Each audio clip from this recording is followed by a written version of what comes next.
내가 선택한 일들은 틀린 게 하나도 없었어. 나라를 지킨 영웅이었으되 결국 역적으로 죽어간 사내가 있습니다.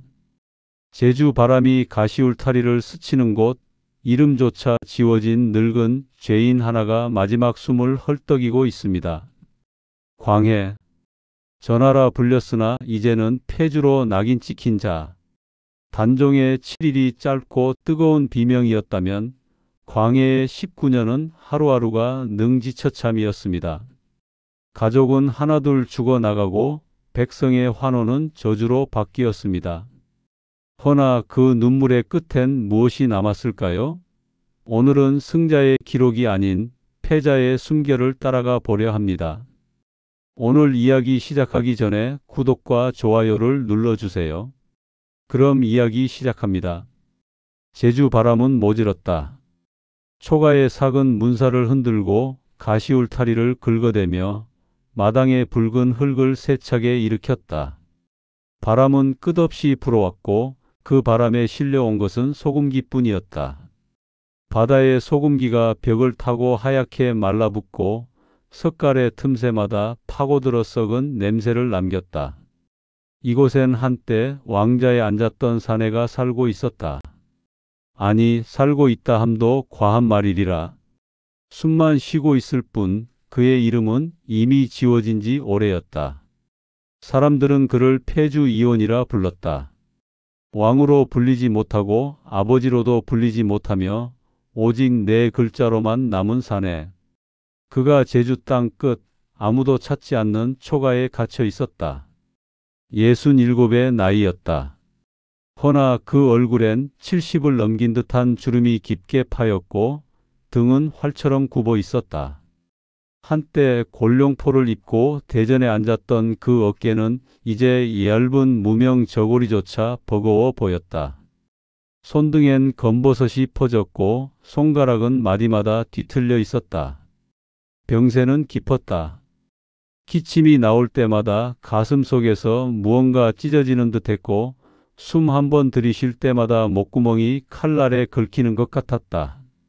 밤이면 열기가 온몸을 휘감아 이불을 걷어차게 했고 새벽이면 한기가 뼛속까지 스며들어 이를 부딪히게 했다. 그러나 아무도 약을 구해오지 않았다. 이곳엔 의원도 약방도 없었다. 오직 나인 하나만이 그의 곁을 지켰다. 그녀의 이름은 소란이었다. 40을 넘긴 나이였으나 얼굴엔 50의 고단함이 서려 있었다. 궁에서 쫓겨나 이곳까지 따라온 지도 어언 10여 년. 그녀의 손은 거칠어졌고 목소리는 쉬어 있었다. 허나 그 눈빛만은 여전히 또렷했다. 흔들리되 꺼지지 않는 촛불 같은 눈빛이었다. 밤이 깊었다.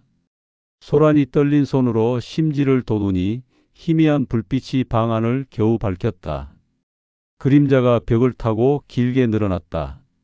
사내의 그림자는 뼈만 남은 형상으로 벽에 덩그러니 걸려 있었다.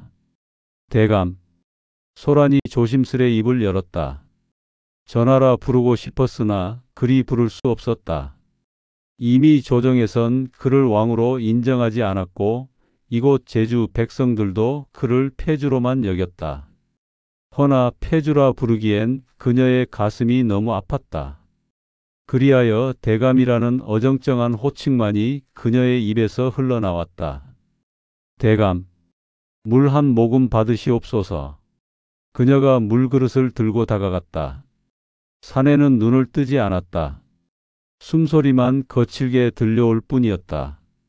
소라는 그의 머리맡에 무릎을 꿇고 앉아 조심스레 그의 팔을 들어 올렸다. 가벼웠다. 마치 비너수아비의 팔을 드는 것처럼 무게가 느껴지지 않았다. 그녀의 눈시울이 뜨거워졌다. 대감, 제발 한 모금만이라도. 그녀의 목소리가 떨렸다. 사내가 천천히 눈을 떴다. 그 눈엔 빛이 없었다. 한때 만백성을 굽어보던 그 눈빛은 온데간데 없고 오직 텅 빈 허공만이 그 안에 담겨 있었다. 사내는 소란을 보지 않았다. 그저 천장을 아니 천장 너머 어딘가를 응시할 뿐이었다. 그는 입술을 달싹였다. 그대. 목소리가 나오지 않았다. 허나 입술의 움직임만으로도 소라는 그가 무엇을 말하려 하는지 알 수 있었다. 예, 대감. 소란이 여기 있사옵니다. 그대. 왔는가? 소라는 고개를 가로저었다. 소라는 늘 여기 있었사옵니다, 대감.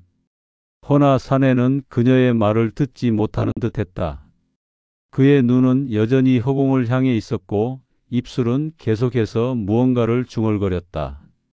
그대, 그대가 왔는가? 소라는 물그릇을 내려놓고 사내의 손을 잡았다. 그 손은 얼음장처럼 차가웠다. 뼈만 남은 그 손을 그녀는 두 손으로 감싸 쥐고 입김을 불어넣었다. 허나 온기는 전해지지 않았다. 바람이 또다시 문을 흔들었다. 휘익 날카로운 소리가 틈새로 스며들었다. 불빛이 흔들렸다. 그림자가 벽 위에서 춤을 추듯 일렁였다. 사내의 숨소리가 더욱 거칠어졌다. 칼자루보다 무거운 기억들이, 왕자보다 차가운 외로움이 그의 늙은 어깨를 짓누르고 있었다. 그는 평생을 왕으로 살고자 했으나 왕으로 죽지 못할 운명이었다. 권력을 쥐고자 했으나 결국 모든 것을 잃었다. 사랑하는 이를 지키고자 했으나 아무도 지키지 못했다. 그리하여 이곳 제주 땅 끝까지 밀려왔다. 바다가 내려다 보이는 이 초가에서 그는 하루하루 죽음을 기다리고 있었다. 소라는 그의 이마에 손을 올렸다. 뜨거웠다. 열기가 손바닥을 태우는 듯했다. 그녀는 재빨리 물에 적신 헝겊을 가져와 그의 이마에 올렸다. 사내는 미동도 하지 않았다. 다만 입술만 계속해서 움직일 뿐이었다. 중전, 중전. 그가 속삭였다. 소란의 가슴이 철렁 내려앉았다. 중전. 그 이름을 부르는 것은 이미 몇 번째인지 알 수 없었다. 사내는 병이 깊어질수록 과거로 돌아갔다. 10년 전으로, 20년 전으로, 30년 전으로. 그의 기억은 거꾸로 흘러갔고 그가 부르는 이름들도 하나둘 늘어갔다. 중전, 세자, 대신들, 그리고 아바마마. 그가 또다시 중얼거렸다. 소라는 눈을 감았다. 그 이름만은 부르지 말아야 했다. 그 이름을 부르는 순간 사내의 얼굴엔 말로 닿을 수 없는 고통이 서렸다. 허나 그는 멈출 수 없었다. 기억은 물살처럼 그를 휩쓸어갔고 그는 그 물살에 떠밀려 과거 속으로 빠져들었다. 밤은 깊어만 갔다. 제주 바람은 여전히 매서웠고 바다는 검은 파도를 토해냈다. 초가의 불빛은 꺼질 듯 말 듯 흔들렸고 그 불빛 아래에서 한 사내가 마지막 숨을 헐떡이고 있었다. 그리고 그 곁에서 나인 하나가 눈물을 삼키며 그를 지키고 있었다. 이것이 한때 왕이었던 자의 마지막 밤이었다. 권력도 명예도 사랑도 모두 잃은 채 오직 후회와 외로움만을 안고 맞이하는 마지막 밤. 사내는 컵을 들다 말고 다시금 허공을 바라보았다. 불빛이 실처럼 가늘게 흔들리니 누군가 다가오는 것만 같았다. 문 너머에서, 어둠 너머에서, 시간 너머에서 누군가 천천히 걸어오고 있었다. 그대, 왔는가? 한 줄 속삭임만이 어둠 속에 흩어졌다. 그리고 칠흑 같은 기억의 문이 서서히 열리기 시작했다. 기억의 문이 열리니 그곳엔 한양의 봄이 있었다. 1575년 선조의 집안에 둘째 사내아이가 태어났다. 공빈 김씨의 소생, 서자였다. 해가 뜨고 지기를 48번, 그 아이는 이제 어엿한 소년이 되어 있었다. 이름은 혼, 자는 광해. 허나 궁 안에서 그를 부르는 이는 드물었다. 공빈 마마의 아드님이라는 길고 조심스러운 호칭만이 복도를 맴돌 뿐이었다. 궁이 복도는 길었다. 붉은 기둥이 끝없이 이어지고 처마 밑 그림자가 차갑게 드리웠다. 소녀는 그 복도를 걸을 때마다 발소리를 죽였다. 궁녀들이 지나갈 때면 벽에 바짝 붙어 고개를 숙였고 대신들이 오면 재빨리 몸을 돌려 다른 길로 돌아갔다. 사랑의 자리는 언제나 비어 있었다. 아버지 선조는 멀리 있었다.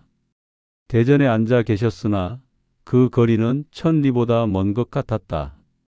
소년이 문안을 드리러 가면 선조는 고개를 끄덕일 뿐 말을 건네지 않았다.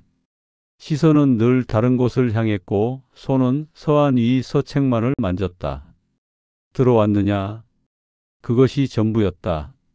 물음이 아닌 확인, 반가움이 아닌 의뢰. 소녀는 그 짧은 한마디에 절을 올리고 다시 물러나왔다. 등 뒤로 아버지의 한숨소리가 들려왔으나 그는 돌아보지 못했다. 척자가 아닌 몸이었기 때문이다. 왕위의 길에선 언제나 한 걸음 뒤로 밀렸다. 마청 임해군이 있었고 훗날 태어날 적자를 위한 자리도 비워져 있었다. 소녀는 그 사이 어디에도 속하지 못한 채 서 있었다. 허나 그에게도 빛나는 것이 있었다. 서책을 펼치면 총명함이 빛났다. 글자는 단번에 외워졌고 뜻은 깊이 새겨졌다. 사서 삼경을 줄줄 읊었고 병서를 펼치면 진법이 눈에 그려졌다. 스승들은 혀를 내둘렀다. 이 아이의 총기는 예사롭지 않사옵니다. 글재주가 뛰어나옵니다. 머리가 명석하여 한번 들으면 잊지 않사옵니다.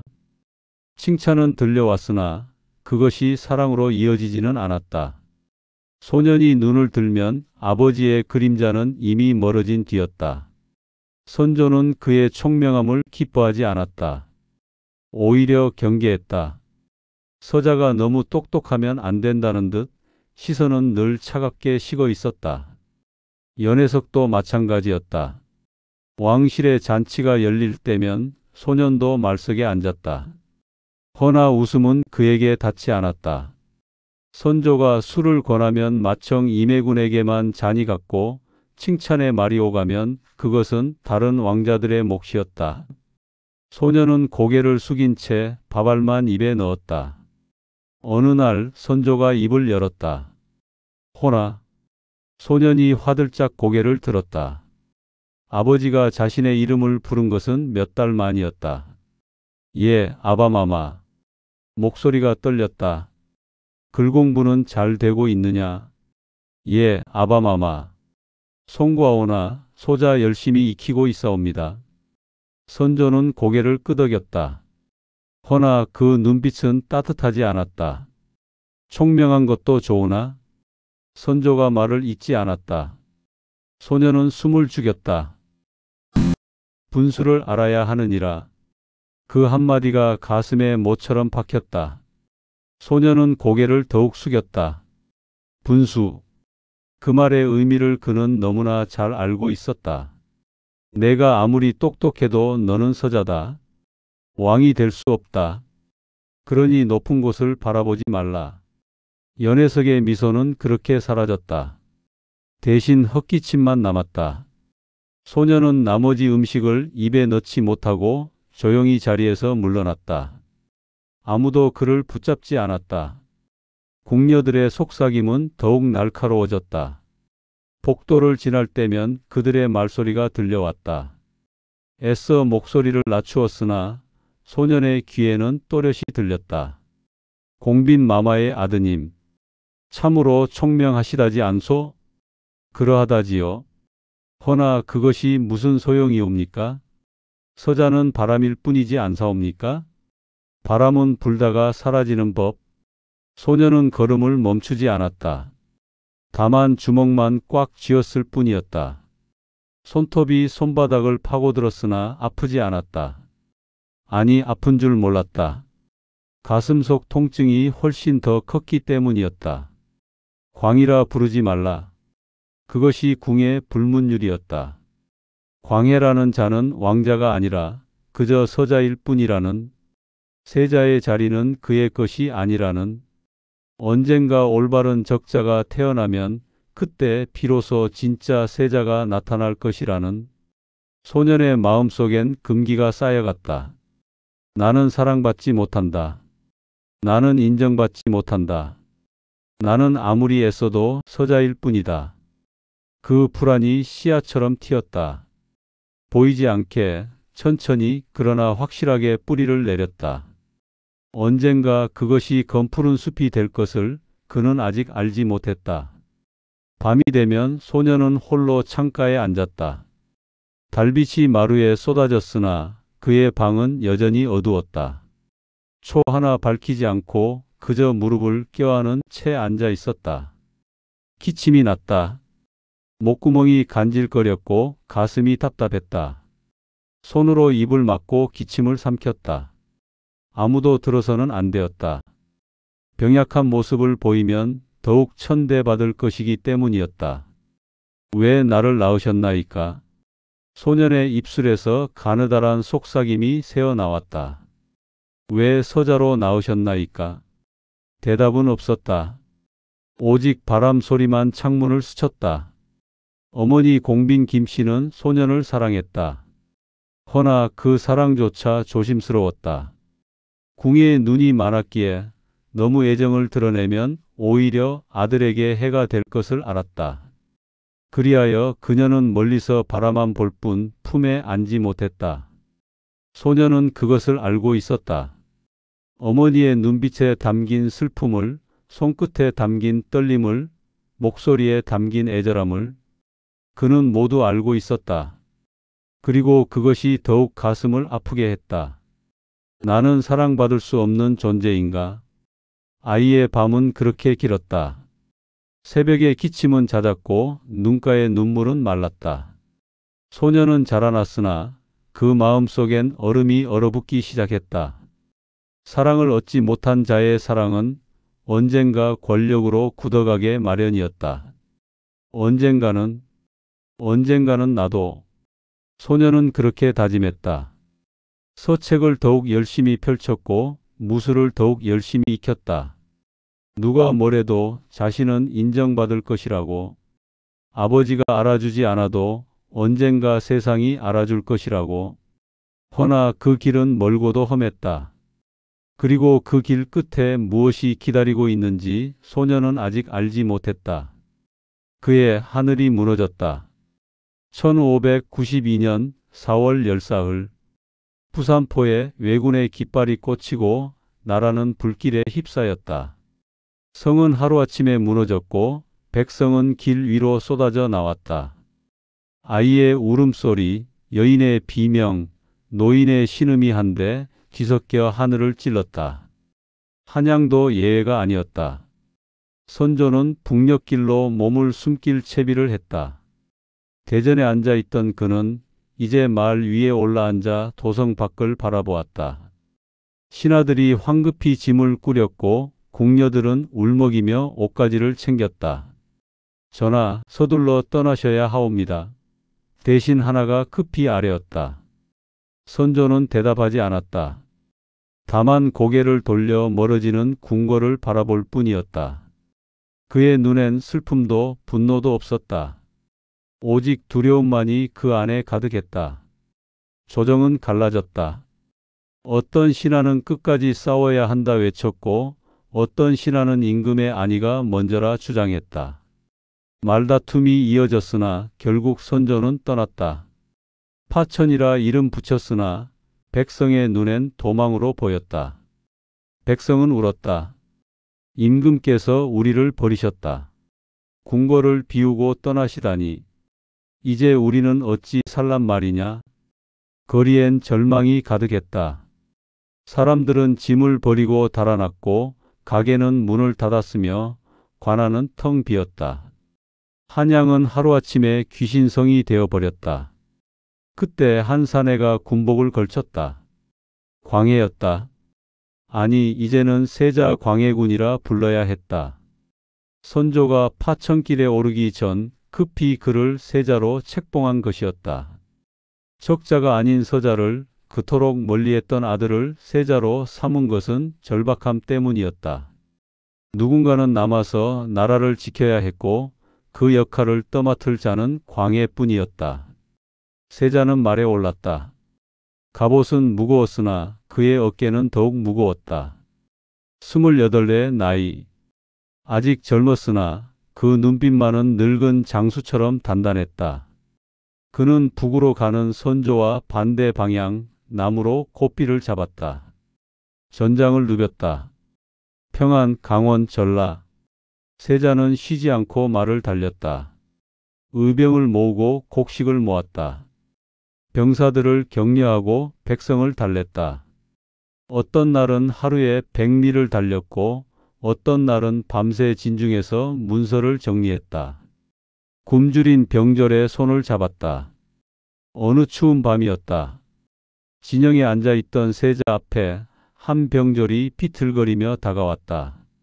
얼굴은 핏기 하나 없이 창백했고 몸은 나뭇가지처럼 앙상했다. 세자저하. 병졸의 목소리가 떨렸다. 그대 괜찮은가? 세자가 일어나 그의 팔을 붙잡았다. 송구하옵니다. 이 천한 몸이. 병졸이 고개를 떨구었다. 무슨 말을 하는가? 앉아라. 세자가 그를 자리에 앉혔다. 병졸의 손을 잡으니 뼈만 남아 있었다. 세자는 옆에 놓인 밥그릇을 들어 병졸 앞에 놓았다. 자신이 먹으려던 것이었으나 그는 한 숟갈도 뜨지 않았다. 먹어라. 아니 되옵니다. 저하. 이는 저하의 수라이옵니다. 4명이다. 먹어라. 세자의 목소리는 부드러웠으나 단호했다. 병졸은 떨리는 손으로 숟가락을 들었다.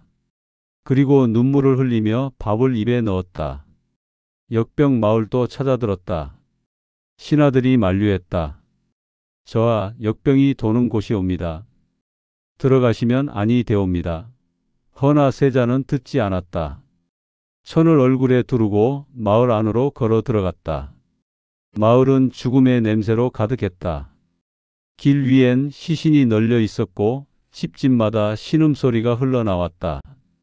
세자는 한 집 한 집 문을 두드렸다. 약을 나눠주고 물을 떠다 주었다. 어떤 이는 그의 손을 붙잡고 울었고 어떤 이는 그저 고개만 끄덕일 뿐이었다. 세자저하, 이 몸을 버리시옵소서. 한 노파가 울먹였다. 이 늙은이는 이제 죽을 몸이옵니다. 저하는 어서 이곳을 떠나시옵소서. 세자는 노파의 손을 꽉 잡았다. 그리하지 마라.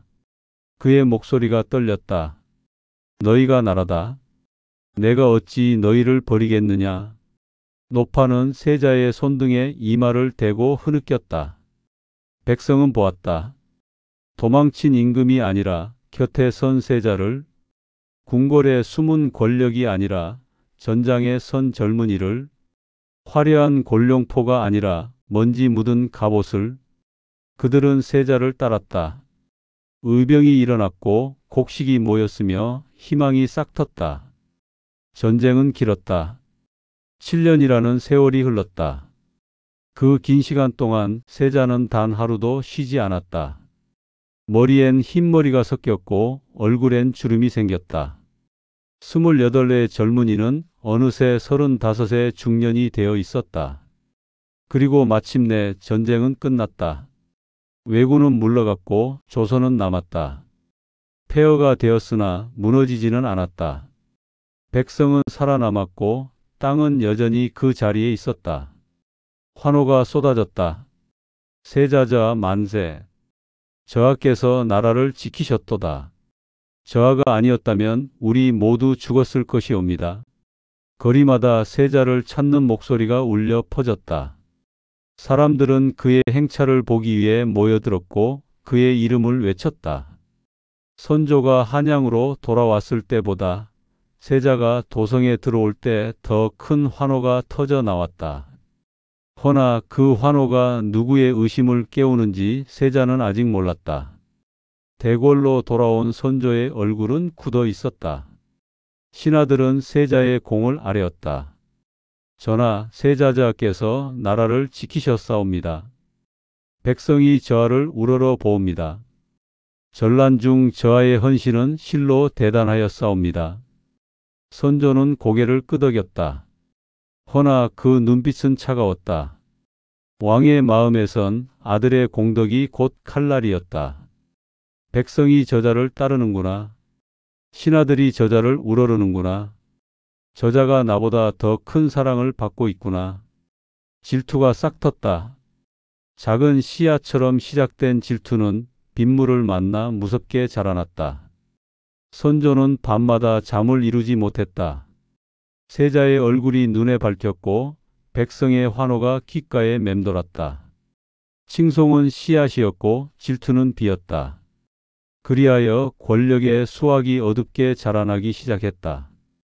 아버지와 아들 사이, 왕과 세자 사이에 금이 갔다. 보이지 않는 금이었으나 날이 갈수록 깊어졌다. 세자는 그것을 느꼈다. 대전에 문안을 드릴 때마다 선조의 눈빛이 예전과 달랐다. 따뜻함은 없었고 경계만 가득했다. 칭찬은 사라졌고 침묵만 흘렀다. 아바마마. 세자는 속으로 불렀으나 목소리로는 내지 못했다. 그는 알고 있었다. 자신이 받은 사랑이 아버지에겐 독이 되고 있다는 것을, 그리고 그 독이 언젠가 자신을 집어삼킬 것이라는 것을. 허나 어찌하겠는가? 이미 뿌려진 씨앗은 거둘 수 없었고 이미 내린 비는 거두어 들릴 수 없었다. 세자는 그저 고개를 숙이고 아버지의 노여움이 가라앉기만을 기다릴 뿐이었다. 그러나 그 노여움은 가라앉지 않았다. 오히려 깊어졌고 넓어졌으며 단단해졌다. 폭풍우가 몰려오고 있었다. 1608년 봄. 선조가 승하했다. 오래 앓던 병이 깊어져 마침내 눈을 감았다. 조정은 상복으로 물들었고 곡소리가 대궐을 가득 채웠다. 그리고 광해는 왕이 되었다. 골룡포가 어깨에 닿는 순간 무게가 느껴졌다. 비단의 무게가 아니었다. 책임의 무게, 의심의 무게, 두려움의 무게였다. 그는 옥좌에 앉았으나 마음은 더 깊이 가라앉았다. 나는 왕이 되었다. 허나 진정한 왕인가? 그 물음이 밤마다 그를 괴롭혔다. 서자 출신 적통이 아닌 몸. 아무리 전란을 헤쳐 나라를 지켰다 한들 그 출신의 그림자는 지워지지 않았다. 나라는 폐허였다. 전쟁이 남긴 상처는 깊었다. 백성은 굶주렸고 땅은 황폐했으며 곳간은 텅 비었다. 광해는 잠을 이루지 못했다. 새벽마다 일어나 문서를 들춰보고 대신들을 불러 대책을 논했다. 대동법을 꺼내 들었다. 공평을 향한 칼질이었다. 땅의 넓이에 따라 세금을 거두는 제도. 가난한 백성은 짐이 줄고 부유한 양반은 짐이 늘어나는 법. 광해는 그것이 옳다고 믿었다. 허나 조정은 들끓었다. 전하, 이는 조정의 법을 어기는 것이옵니다. 양반의 부담이 너무 크옵니다. 백성을 위한다는 명목으로 사대부를 짓누르시는 것이옵니까? 신하들의 목소리가 대전을 울렸다. 광해는 고개를 들어 그들을 바라보았다. 녹이 어린 얼굴, 떨리는 목소리, 굳게 담은 입술. 그들은 백성을 걱정하는 것이 아니었다. 자신들의 이익을 지키려는 것이었다. 경들. 광해가 입을 열었다. 나라가 이렇게 무너졌는데, 백성이 이렇게 굶주리는데 그대들은 오직 자신의 배만 채우려 하시는가? 대전이 조용해졌다. 전하의 뜻은 이해하오나? 한 대신이 조심스레 말을 이었다. 시기가 너무 이르옵니다. 백성의 마음이 아직 안정되지 않았사옵니다. 핑계였다. 광해는 알고 있었다. 허나 더 밀어붙일 수 없었다. 조정의 반발이 너무 컸고 자신의 입지는 너무 약했다. 중립 외교도 마찬가지였다. 명과 후금 두 강국 사이에서 광해는 줄타기를 했다. 명을 섬기되 후금과도 싸우지 않는 길, 피를 막고 백성을 지키려는 길이었다. 허나 그것은 배신이라 손가락질 받았다. 명은 우리의 은인이옵니다. 제 조지훈을 어찌 저버리시옵니까? 후금의 오랑캐와 손을 잡으시렵니까? 광해는 입술을 깨물었다. 명이 은인이라는 것 그도 알고 있었다. 허나 명은 이미 기울고 있었고 후금은 날로 강해지고 있었다. 힘없는 조선이 어느 한쪽만을 택한다면 그것은 멸망의 길이었다. 과인이 백성을 지키려 하는 것이요. 광해의 목소리는 떨렸다. 백성이 또다시 전쟁의 불길에 휩싸이는 것을 과인은 원치 않소. 허나 신하들은 고개를 저었다. 그들에게 백성보다 중요한 것은 명분이었다. 의리였고 체면이었다. 정통성의 결핍이 밤마다 귀를 물어뜯었다. 나는 서자다. 나는 적통이 아니다. 나는 왕이 될 자격이 없다. 그 속삭임이 어둠 속에서 들려왔다. 광해는 이불을 뒤집어 쓰고 귀를 막았다. 허나 소용없었다. 그 목소리는 머릿속에서 울려 퍼졌다. 그리고 임목대비와 어린 영창의 그림자가 길게 드리웠다. 임목대비는 선조의 계비였다. 영창대군은 그녀의 친아들 적자였다. 비록 어렸으나 그 존재 자체가 광해에겐 위협이었다. 신하들 중 일부는 은밀히 속삭였다. 영창대군이야말로 진정한 적통이옵니다. 언젠가 대군께서 왕위에 오르셔야 하옵니다. 그 말들이 광해의 귀에 들어왔다. 밤마다 식은땀을 흘렸다. 영창이 자라나면 자신은 어찌 되는가? 폐위되는가? 죽임을 당하는가? 조정은 시퍼런 칼날이 되었다. 신하들은 두 편으로 갈라졌다. 광해를 지지하는 자와 영창을 지지하는 자. 표면적으론 충성을 외쳤으나 뒤에선 음모가 꿈틀거렸다. 광해의 마음은 모래처럼 부서졌다. 어찌해야 하는가? 어찌해야? 그는 밤마다 홀로 앉아 생각했다. 영창을 살려두면 자신은 위험하다. 허나 영창을 해치면 명분을 잃는다. 두 길 모두 지옥이었다. 대신 하나가 조용히 아뢰었다. 전하, 영창대군을 먼 곳으로 보내시는 것이 어떠하오리까? 광해는 고개를 들었다. 먼 곳으로? 예, 전하. 유배라 하지 마시고 봉지를 주어 멀리 보내시옵소서. 그리하면 위협도 줄고 명분도 지킬 수 있사옵니다. 광해는 눈을 감았다. 길고 긴 침묵이 흘렀다. 그리하옵니다. 그의 목소리는 떨렸다. 영창을 먼 곳으로. 다른 신하가 벌떡 일어났다. 전하, 그러하오면 안 되옵니다. 목소리가 떨렸다. 대군은 아직 어리옵니다. 어린아이를 먼 곳으로 보내시면 백성이 뭐라 하겠사옵니까? 광해는 그를 바라보았다. 눈빛이 흔들렸다. 그럼 경은 어찌하자는 것이오? 그저 기다리시옵소서. 전하. 대군은 아직 어리니 위협이 되지 않사옵니다. 만류는 얇은 종이처럼 찢어졌다. 광해는 고개를 저었다. 그는 더 이상 기다릴 수 없었다. 두려움이 이성을 집어삼켰고 불안이 판단을 흐렸다. 영창을 강화도로 보내라. 명이 떨어졌다. 신하들은 고개를 숙였다. 어떤 이는 눈물을 흘렸고 어떤 이는 입술을 깨물었다. 그리고 얼마 뒤 영창은 죽었다. 강화도로 유배된 지 채 몇 달도 되지 않아 어린 대군은 숨을 거두었다. 온돌방에 갇혀 숨이 막혀 죽었다는 소문이 돌았다. 폐모, 살제. 그 순간 광해의 명분은 강물처럼 떠내려갔다. 임목대비를 폐위시키고 어린 동생을 죽인 왕. 백성은 경악했고 신하들은 등을 돌렸다. 백성이 보았던 영웅의 그림자에 괴물이 겹쳐 앉았다. 저희가 어찌 왕이란 말이냐? 어린 동생을 죽이다니. 전란 때 그 빛나던 세자는 어디 가고? 광해는 그 속삭임들을 들었다. 거리에서, 시장에서, 관아에서 사람들의 눈빛이 달라졌다. 존경은 사라지고 두려움과 혐오만 남았다. 왕자는 높았으나 외로움은 더 높았다. 광해는 옥좌에 앉아 텅 빈 대전을 바라보았다. 신하들은 형식적으로 절을 올렸으나 진심은 없었다. 궁녀들은 고개를 숙였으나 눈빛은 피했다.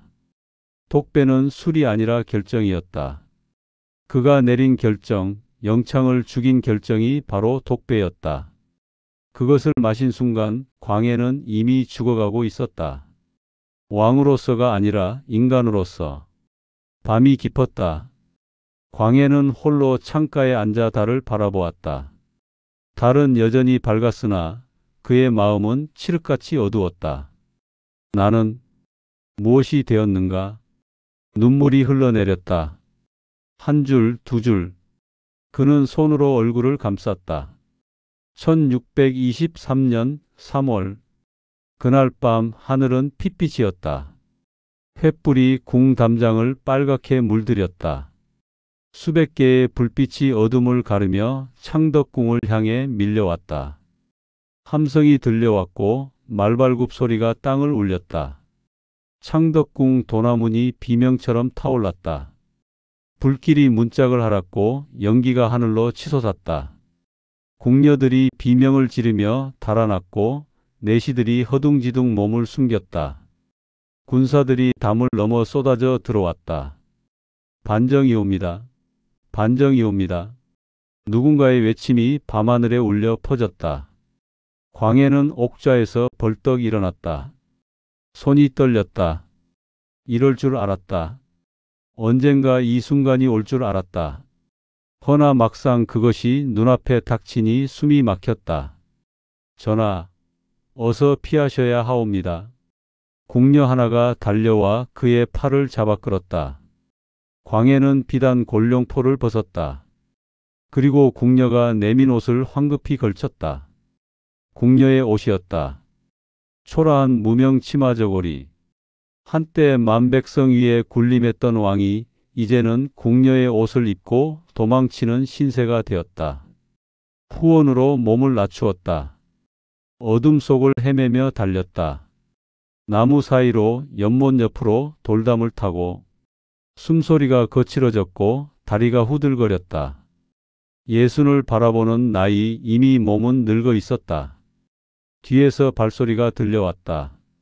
새벽의 발소리는 냉혹했다. 군사들이 횃불을 들고 궁궐 구석구석을 뒤지고 있었다. 광해를 찾아라. 왕을 찾아내라. 고함 소리가 사방에서 터져 나왔다. 광해는 돌담 뒤에 몸을 숨겼다. 가슴이 터질 듯 뛰었고 입술은 바짝 말라 있었다. 능양군의 목소리가 들려왔다. 광해를 찾아내라.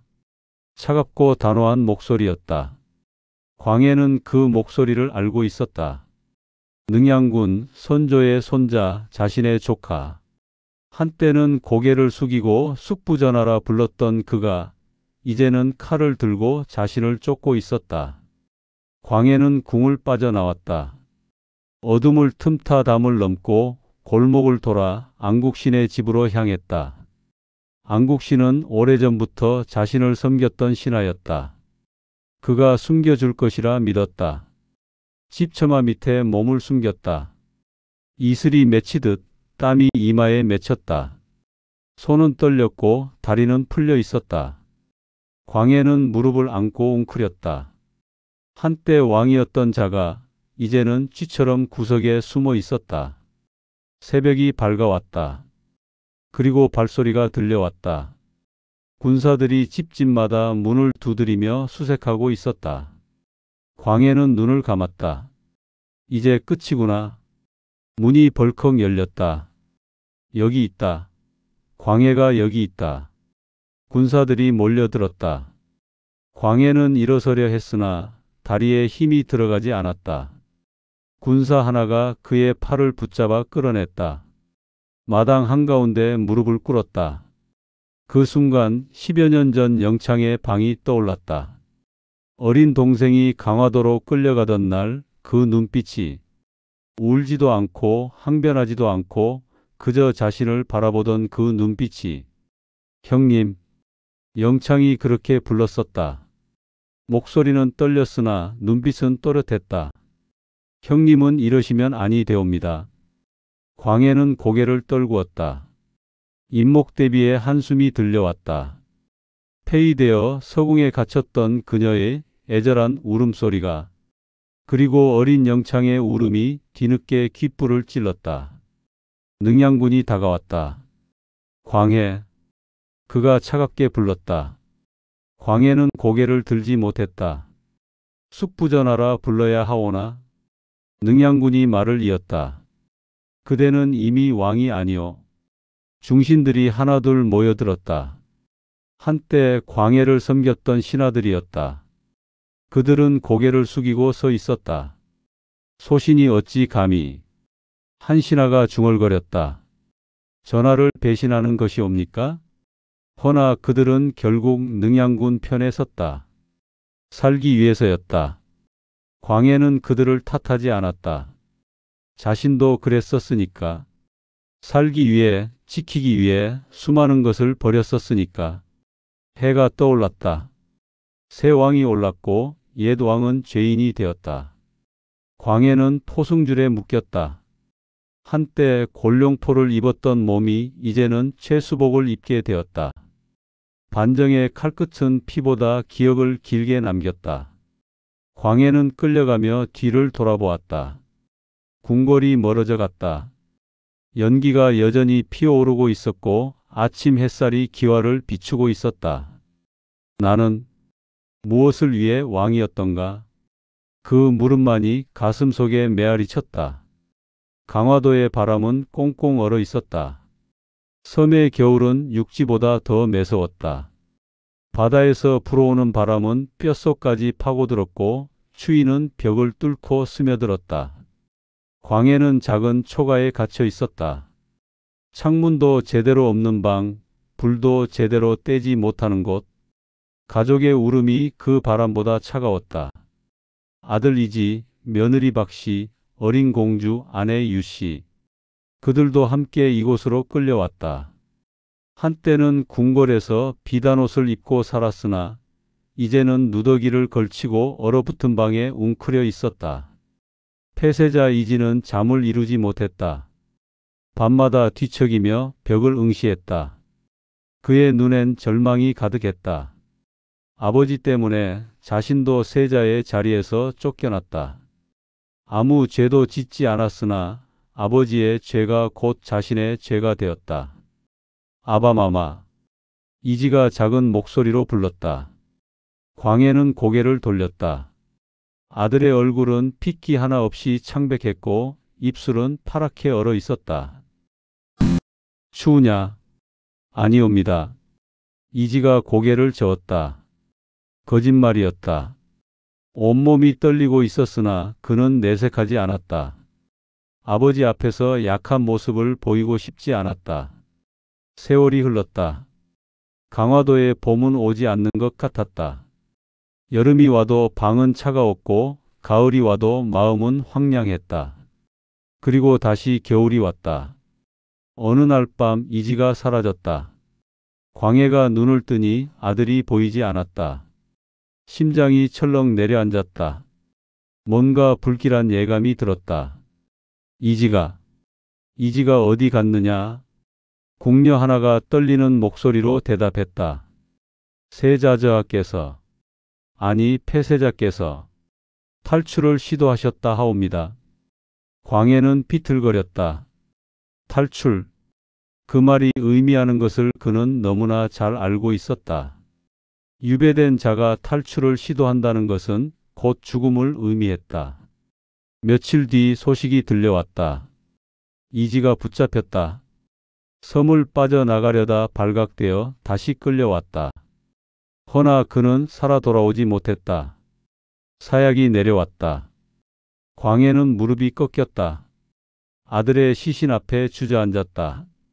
차가운 몸, 굳어진 얼굴. 이지는 눈을 감고 있었다. 마치 잠든 것처럼 보였으나 그는 다시 깨어나지 않을 것이었다. 짧은 유서가 남아 있었다. 아비를 살피지 못한 채 송구하옵니다. 종이는 이미 바람에 젖어 있었고 글씨는 번져 있었다. 광해는 그 종이를 떨리는 손으로 집어들었다. 가슴이 찢어지는 것 같았다. 이지야, 이지야. 목소리가 나오지 않았다. 목구멍이 메어왔고 눈물이 쏟아졌다. 며느리 박씨가 그 뒤를 따랐다. 남편을 잃은 그녀는 하루하루 말라갔다. 밥을 먹지 않았고 물도 마시지 않았다. 그저 멍하니 허공을 바라볼 뿐이었다. 마님, 드시옵소서. 궁녀가 밥그릇을 내밀었다. 박씨는 고개를 저었다. 이미 늦었소. 그녀의 목소리는 가늘었다. 며칠 뒤 박씨도 눈을 감았다. 굶어서 죽었는지 슬픔으로 죽었는지 알 수 없었다. 다만 그녀의 손에는 남편의 옷자락 한 조각이 쥐어져 있었다. 굵은 매듭 하나가 2번 끊어진 것이었다. 광해는 더 이상 눈물도 나오지 않았다. 그저 멍하니 앉아 있었다. 아들과 며느리의 시신을 바라보며 숨만 쉬었다. 어린 공주도 시들어갔다. 겨우 6살, 꽃처럼 예쁜 얼굴이었으나 병이 스며들었다. 기침이 잦아졌고 열이 올랐다. 작은 몸은 날로 여의어갔다. 할아버지. 공주가 가느다란 목소리로 불렀다. 광해는 손녀를 안아 올렸다. 너무나 가벼웠다. 마치 깃털을 안는 것 같았다. 괜찮다. 괜찮을 것이다. 거짓말이었다. 약도 없었고 의원도 없었다. 이곳에선 아무것도 할 수 없었다. 공주는 광해의 품에서 마지막 숨을 거두었다. 할아버지, 추워요. 그것이 마지막 말이었다. 작은 눈이 천천히 감겼고 호흡이 멈췄다. 광해는 손녀를 품에 안고 흔들었다. 깨워보려 했다. 허나 소용없었다. 아니라, 아니라. 그의 목소리가 떨렸다. 일어나거라.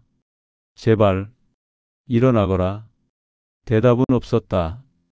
아내 유씨마저 해를 넘기지 못했다. 자식을 잃고 손녀를 잃은 그녀는 더 이상 버틸 힘이 없었다.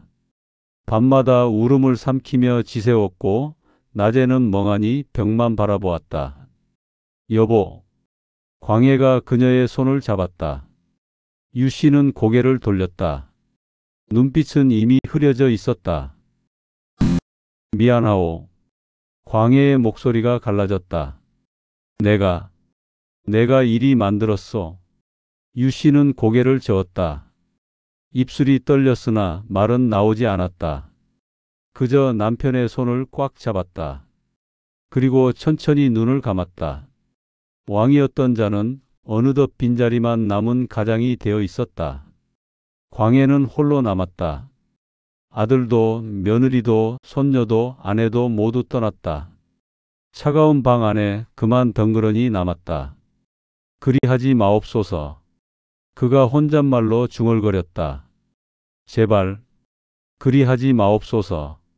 허나 말할 이는 하나도 남지 않았다. 대답해 줄 이도 위로해 줄 이도 없었다. 오직 침묵만이 그를 감쌌다.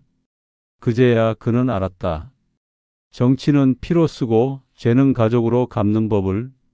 자신이 영창을 죽였을 때, 임목을 폐위시켰을 때 그 죄가 언젠가 자신에게 돌아올 것을. 허나 그것이 자식들에게, 아내에게, 손녀에게까지 미칠 줄은 몰랐다. 반전은 권력이 아니라 사랑의 빈자리에서 일어났다. 왕자를 잃은 것은 아프지 않았다. 허나 가족을 잃은 것은 가슴에 구멍을 냈다. 메워지지 않는 구멍. 바람이 그 구멍을 통과할 때마다 광해는 신음했다.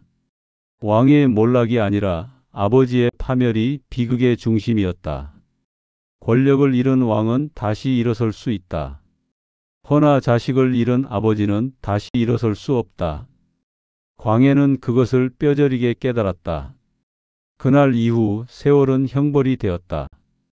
하루하루가 고통이었고 숨쉬는 것조차 벌이었다. 광해는 살아 있었으나 이미 죽은 것이나 다름없었다. 그의 영혼은 가족과 함께 떠나갔고 60만 남아 제주 땅을 떠돌았다. 밤은 길었고 새벽은 오지 않았다. 유배지는 끊임없이 바뀌었다. 인조의 명으로 광해는 쉴 새 없이 옮겨 다녔다. 강화도에서 대흥으로, 대흥에서 교동으로 뿌리 내릴 틈도 없이 정처 없이 떠돌았다. 지명은 족쇄의 또 다른 이름이었다. 또 옮기라 하시는가? 광해가 중얼거렸다. 소란이 짐을 꾸렸다.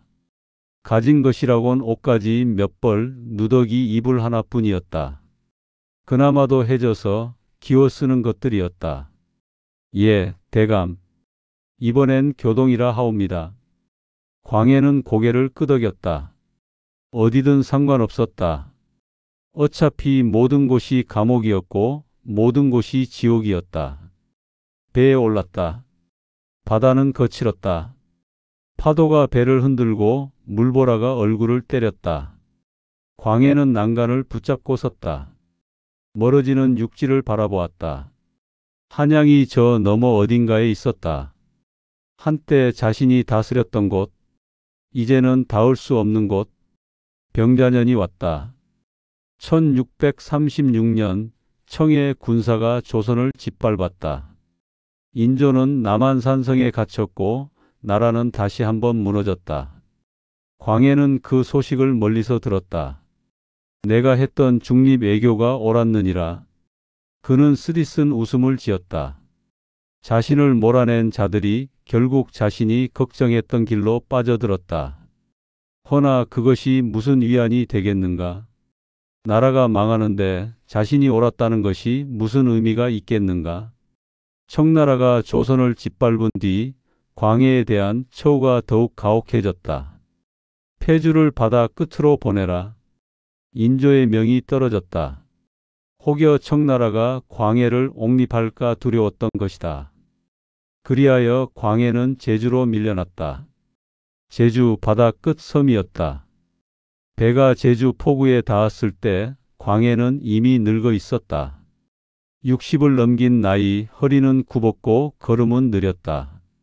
소란의 부축을 받아 겨우 내릴 수 있었다. 여기가 끝인가 보구나. 광해가 바다를 바라보며 중얼거렸다.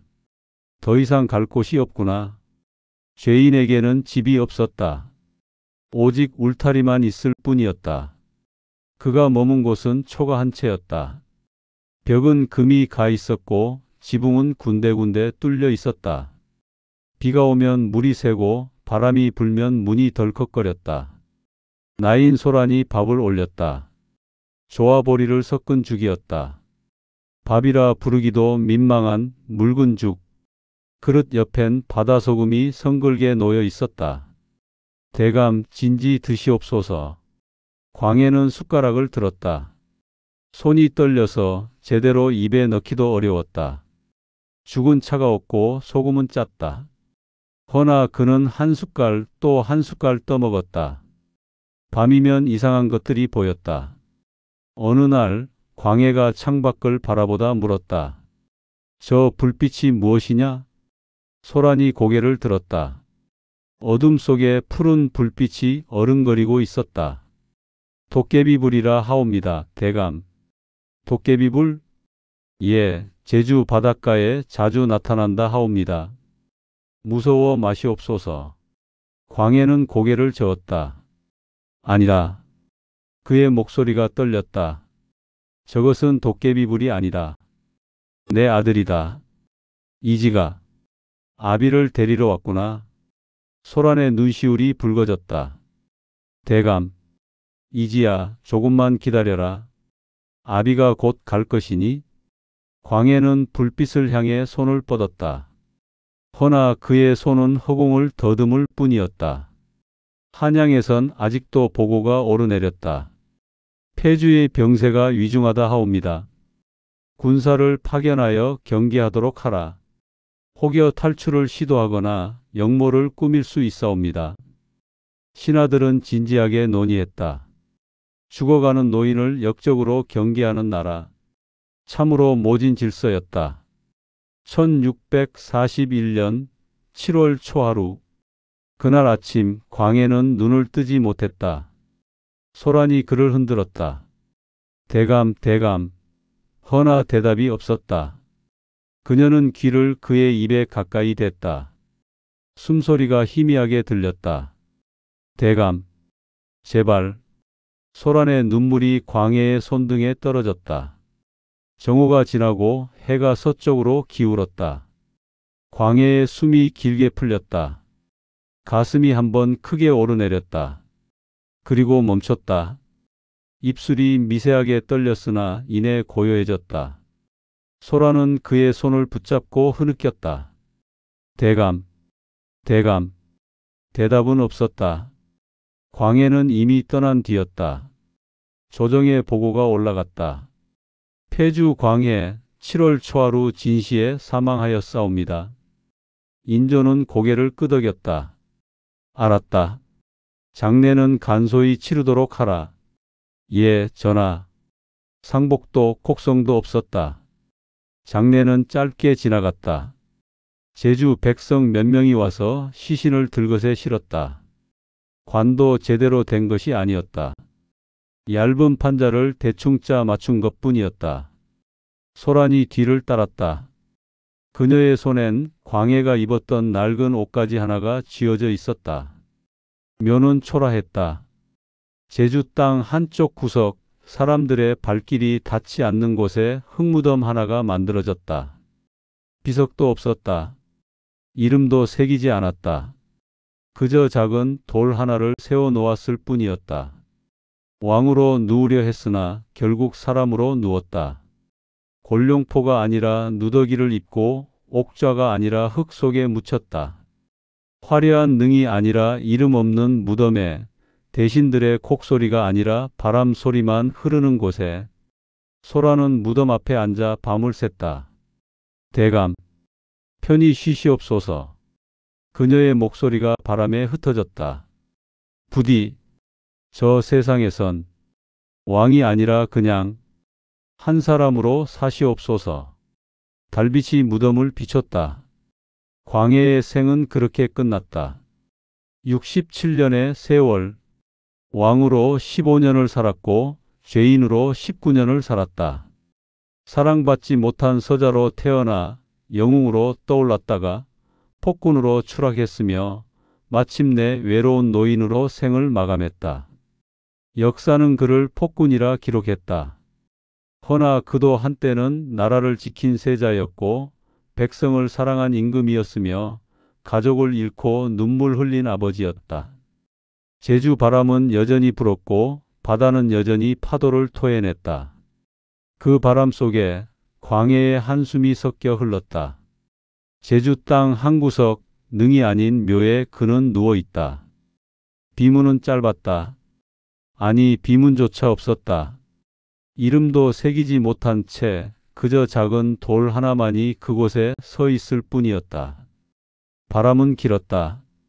사계절 내내 불어왔고 수백 년이 지난 지금도 여전히 불고 있다. 세월이 겹겹이 쌓였다. 10년이 지나고 100년이 지나고 200년이 지났다. 그 긴 시간 동안 사람들의 말이 조금씩 바뀌기 시작했다. 처음엔 모두가 그를 폭군이라 불렀다. 광해, 저 역적이 나라를 망쳤도다. 어린 동생을 죽이고 어머니를 폐위시킨 폐류나 왕의 자격이 없는 자였도다.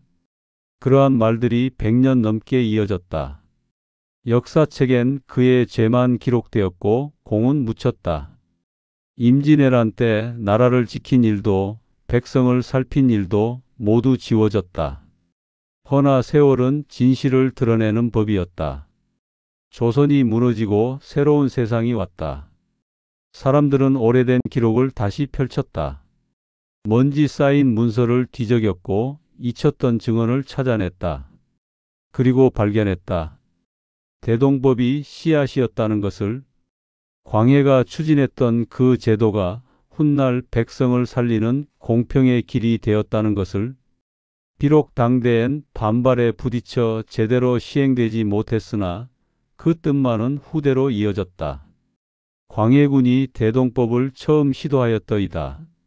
학자 하나가 기록을 펼치며 말했다. 비록 온전히 이루지 못했으나 그 뜻은 백성을 향해 있었도다. 중립 외교도 재평가되었다. 한때는 배신이라 손가락질 받았으나 이제는 지혜로 불렸다. 명과 후금 사이에서 줄타기를 한 것이 피를 막으려던 술책이 아니라 백성을 지키려던 고뇌였다는 것을, 만약 광해의 중립 외교가 계속되었다면 또 다른 학자가 한숨을 쉬었다.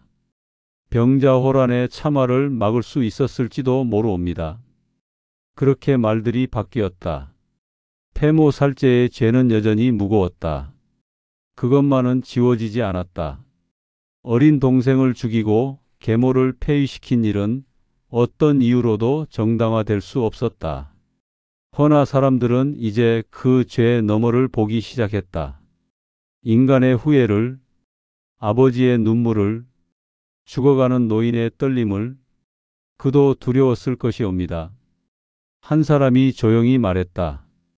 서자로 태어나 사랑받지 못한 채 자라나 전쟁터를 헤매며 나라를 지켰으되 결국 의심과 질투 속에 왕자에 앉았으니 얼마나 불안했겠사옵니까? 그 불안이 영창을 죽음으로 몰았겠지요. 그렇다옵니다. 죄는 죄이되 그 배경에 인간의 나약함이 있었다는 것을. 말끝이 흐려졌다. 그리하옵니다. 그 짧은 한마디가 떠올랐다. 광해가 영창을 유배 보낼 때 떨리는 목소리로 내뱉었던 그 말. 결정을 밀던 그 손이 말년의 제주 초가에서 떨리던 그 손과 같은 손이었음을 후대는 안다. 왕의 영광보다 아버지의 눈물이 더 붉다는 것을, 권력의 무게보다 가족을 잃은 슬픔이 더 무겁다는 것을. 광해는 왕자를 잃었을 때보다 아들을 잃었을 때 더 많이 울었다.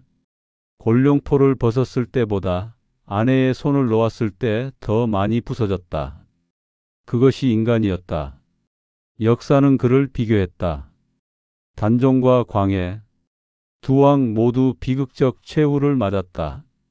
단종은 17의 나이에 사약을 받았고 광해는 67의 나이에 외로이 숨을 거두었다. 단종의 7일과 광해의 19년, 왕위에서 쫓겨나 죽음에 이르기까지의 시간. 단종은 일주일, 광해는 19년. 비극의 길이는 달랐다. 어느 쪽이 더 아팠을까? 빨리 죽는 것이 나은가? 천천히 죽는 것이 나은가? 단번에 끝나는 고통이 나은가? 매일매일 조금씩 죽어가는 고통이 나은가?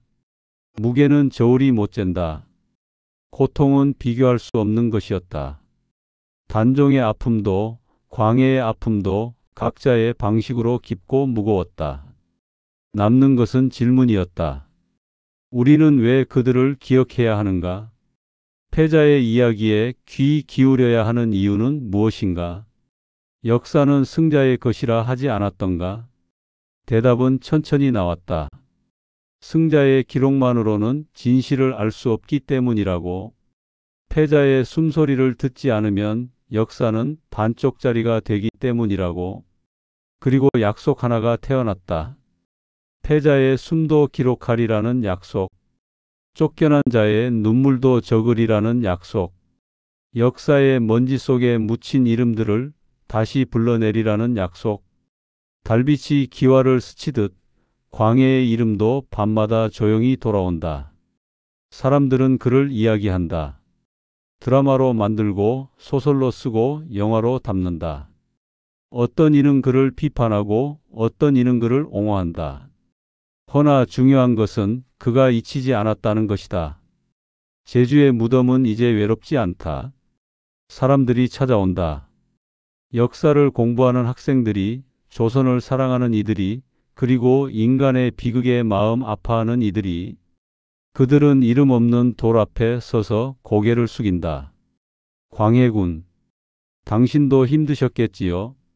한 노인이 무릎을 꿇고 중얼거렸다. 왕이기 이전에 당신도 그저 한 사람이었을 텐데. 바람이 불었다. 제주 바람은 여전히 매서웠으나 그 속엔 온기도 섞여 있었다. 사람들의 이해가, 공감이, 위로가 바람에 실려 무덤을 감쌌다. 우리에게 필요한 것은 심판이 아니라 기억이다. 광해를 판단하는 것이 아니라 그를 기억하는 것, 그의 죄를 나열하는 것이 아니라 그의 삶을 이해하는 것, 옳고 그름을 따지는 것이 아니라 아픔을 공감하는 것. 역사는 법정이 아니다. 역사는 거울이다. 우리가 들여다보며 우리 자신을 발견하는 거울. 광해의 불안에서 우리의 두려움을 보고, 광해의 실수에서 우리의 나약함을 보고, 광해의 후회에서 우리의 양심을 본다. 그리하여 오늘 우리는 결정한다. 그를 전하가 아닌 사람이라 부르기로. 폭군도 아니고 영웅도 아닌 그저 한 사람. 서자로 태어나 사랑을 갈구했고 왕이 되어 권력을 두려워했으며 아버지로서 자식을 잃고 무너진 그저 한 사람. 광해. 그 이름을 부를 때 이제는 증오가 아닌 이해를 담는다. 당신의 삶이 얼마나 무거웠을지 이제는 조금 알 것 같소. 무덤 위로 햇살이 쏟아진다. 500년 전 그가 마지막으로 본 햇살처럼 따뜻하고 부드럽고 그리고 슬픈 햇살. 그 빛 속에서 광해는 이제 편히 쉬고 있을 것이다. 왕의 무게를 내려놓고 아버지의 죄책감을 덜어내고 인간의 옷만을 입은 채 긴 잠에 빠져 있을 것이다. 부디 편히 쉬시옵소서. 한 사람이 절을 올린다. 당신이 살았던 시대가 당신을 용서하지 않았을지라도 우리는 당신을 이해하려 하옵니다. 바람이 대답한다. 나뭇잎이 흔들리고 풀잎이 일렁이고 바다가 속삭인다. 그것이 광해의 대답인지도 모른다. 고맙다는 말일 수도 있고 미안하다는 말일 수도 있다. 혹은 그저 나도 사람이었다는 말일지도. 해가 저문다. 제주의 하늘이 붉게 물들고 바다가 황금빛으로 반짝인다. 무덤 위로 긴 그림자가 들이운다. 허나 그것은 외롭지 않다. 수많은 사람들의 발자국이, 기억이, 이해가 그 그림자와 함께 있기 때문이다. 역사는 계속된다. 광해의 이야기도 계속된다. 세대를 넘어, 시대를 넘어 끝없이 전해진다. 그리고 그 이야기를 들을 때마다 우리는 조금씩 배운다. 권력이 얼마나 무서운 것인지, 두려움이 얼마나 사람을 망가뜨리는지, 사랑의 결핍이 얼마나 깊은 상처를 남기는지, 그리고 용서와 이해가 얼마나 중요한 것인지. 오늘 밤 달이 뜬다. 그 달빛 아래 제주의 작은 무덤이 조용히 빛난다. 광해가 누워있는 곳, 왕도 아니고 죄인도 아닌 그저 한 사람이 쉬고 있는 곳. 우리는 그를 기억한다. 전하가 아닌 사람으로.